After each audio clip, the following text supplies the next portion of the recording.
सारी दुनिया पर राज करने का ख्वाब देखता था, वो भी मुट्ठी खोल करके चला गया। कोई क्या साथ लेकर के जाएगा? जो चीज तुम्हारे साथ में जाने वाली वो केवल परमात्मा की भक्ति है।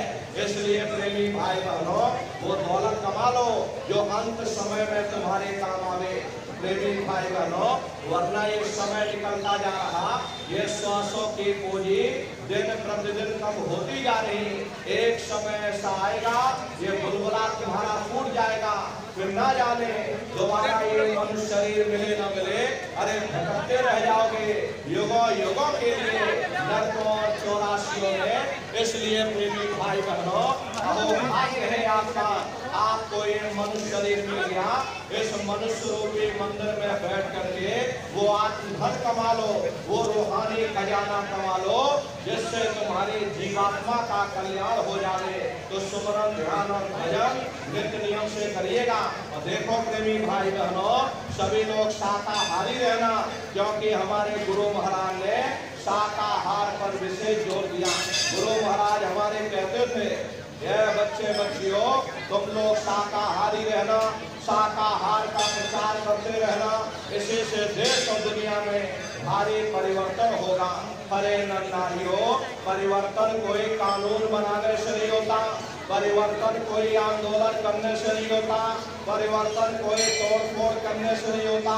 परिवर्तन तब होता है जब लोगों के विचार बदलते हैं, लोगों की भावनाएं बदलती है। और विचार जब बदलेंगे जब लोगों का खान पान शुद्ध होगा।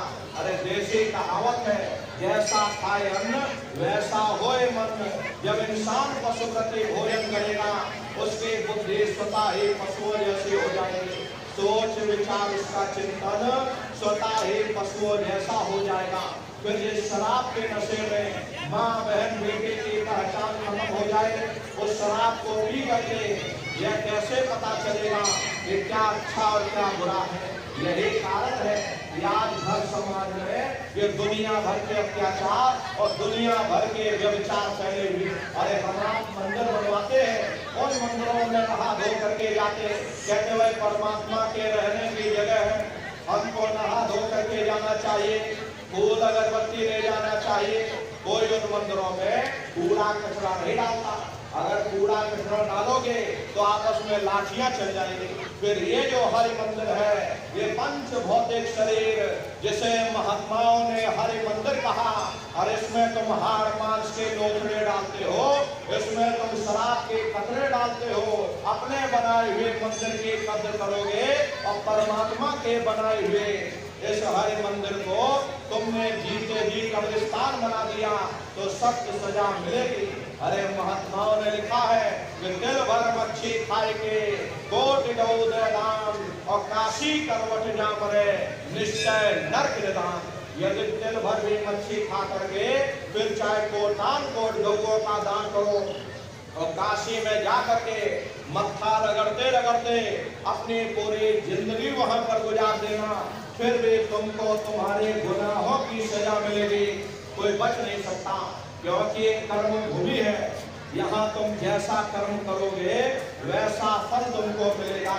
देखिए इस कर्म भूमि पर कृष्ण भगवान तक नहीं बच पाए। उस समय बाली को छिप करके मार मारा, वही बाली कृष्ण अवतार में बहेलिया बन करके आ गया। कृष्ण भगवान के पैरों में पदम चमकता था, हिरण की आंख समझ करके और बहेलिये ने निशाना मार दिया। जब पास में आकर के देखा कृष्ण भगवान अफसोस करने लगे, लेकिन कृष्ण भगवान ने उसको समझाया, इसमें तुम्हारा कोई दोष नहीं।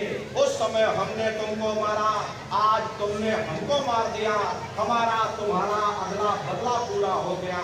कर्म प्रधान विश्व रच राखा, जो जस करे सो तस पर जाता। ये कर्मों का ऐसा देश है, यहाँ तुम जैसे बीज बोगे वैसे ही फसल काटोगे। इसलिए प्रेमी भाई बहनों, हमारी आपसे प्रार्थना है कि आप लोग शाकाहारी रहिएगा। अरे तरह तरह की बीमारियां जो आज के समय में आ रही, इसका मुख्य कारण एक ही है, लोगों का खान पान गंदा हो गया। अरे अपनी बुद्धि से आप विचार करिए, इंसानों के खून में जब जानवरों का खून मिल जाएगा इंसानों के अंदर जब जानवरों के कीटाणु पहुंच जाएंगे तो न जानवरों की दवा काम में आएगी और न इंसानों की दवा काम में आएगी। परिणाम क्या होगा? ऐसी महामारियां फैलेगी। इसलिए प्रेमी भाई बहनों, आपसे हमारी प्रार्थना है, आप लोग शाकाहारी रहिएगा। कोई ऐसा नशा मत करना जिससे बुद्धि तुम्हारी पागल हो जाए और घर में माँ बहन बेटी की पहचान खो दो। अरे आप अपने आप को कट्टर हिंदू मानते हो, अरे भाई हम कट्टर हिंदू हैं, हमसे बड़ा सनातनी दुनिया में कोई नहीं, हम राम को मानने वाले और हम कृष्ण को मानने वाले हैं। अरे आप राम को मानते हो और आप कृष्ण को मानते हो तो उनके आदर्शों पर भी चलना सीखो। राम ने कभी नहीं कहा कि तुम मांस खाओ या कृष्ण ने कभी नहीं कहा कि तुम शराब पियो। जितने देवी देवता अवतार हुए सभी यही कह करके गए कि अहिंसा परमो धर्मा। अगर हमने किसी को बनाया नहीं तो मिटाने का अधिकार हमारे पास नहीं। अरे नर नारियों, अरे आप इंसान हो, इंसान का काम है दया करने का, दया धर्म का मूल है। इसलिए आप जीवों पर रहम करो, रूहों पर रहम करो। सभी लोग शाकाहारी रहना, शाकाहार का प्रचार अपने अपने क्षेत्रों में बराबर आप लोग करते रहना।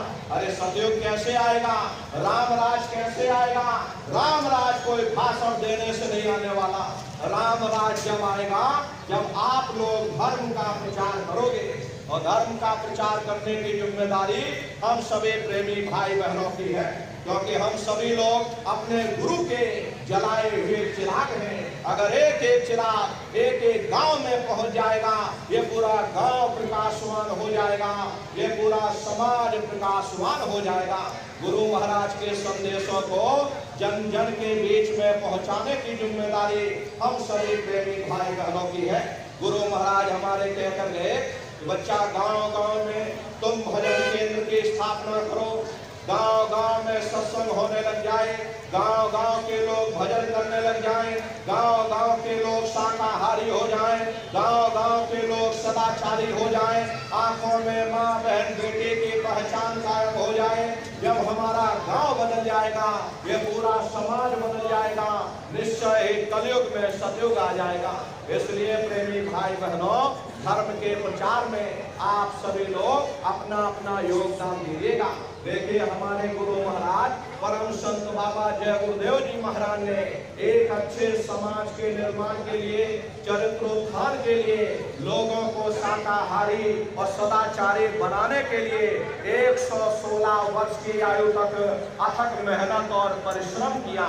हमारे गुरु महाराज ने अपने गुरु की याद में मथुरा आश्रम पर इतना विशाल मंदिर बनवाया। गुरु महाराज हमारे कहते थे कि बच्चा मंदिर का वो देवता वहां पर बैठ करके बरकत बांट रहा। अरे आप लोग आइए, वहां कोई रुपया पैसा नहीं चढ़ाया जाता, कोई चंदा चुटकी नहीं।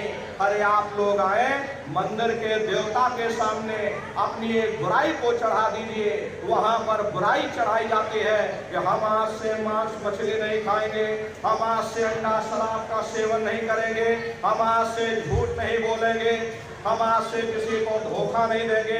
अरे आप अपनी एक बुराई चढ़ा दो, आपकी एक मनोकामना पूरी होगी।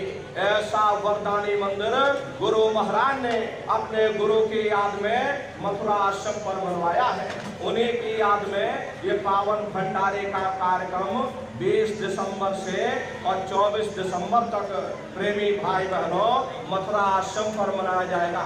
तारीख आप लोग याद रखिएगा, 20 दिसंबर से और 24 दिसंबर तक ये भंडारे का कार्यक्रम होगा। आप लोग पधारिएगा, सब परिवार सादर आमंत्रित है, आप लोग पधारिएगा। प्रेमी भाई बहनों, देश के कोने कोने से दसियों लाख की संख्या में प्रेमी भाई बहन मथुरा दरबार में पधारते हैं। उनके रहने ठहरने के लिए वहाँ टेंट रावटी डेरे लगाए जाते हैं। आप ये सोचोगे जब इतनी भीड़ आ जाएगी हम कहाँ रहेंगे। प्रेमी भाई बहनों, अपना बहुत बड़ा आश्रम है, करीब करीब 10 किलोमीटर के व्यास में अपना आश्रम बना हुआ, वहीं पर एक कार्यक्रम होता है। अपने आश्रम पर प्रेमी भाई बहनों लोगों के रहने ठहरने के लिए अलग अलग जिलों के टेंट राउटी डेरे लगाए जाते हैं। आपके भीलवाड़ा जिले का भी वहां पर टेंट राउटी डेरे लगाते हैं और वहां भीलवाड़ा जिले का ये भंडारा भी चलता है। प्रेमी भाई बहनों आप पधारिएगा, अपनी आंखों से वहां के नजारे को देखिएगा, दया दुआ बरकत लीजिएगा। अपने आश्रम पर गुरु महाराज की एक छोटी सी गौशाला भी है। गुरु महाराज के पास कुल 2 गाय थी। 2 गायों का इतना बड़ा परिवार है। आज के समय में करीब करीब 3000 गाय हैं और 3000 के ऊपर सांड है।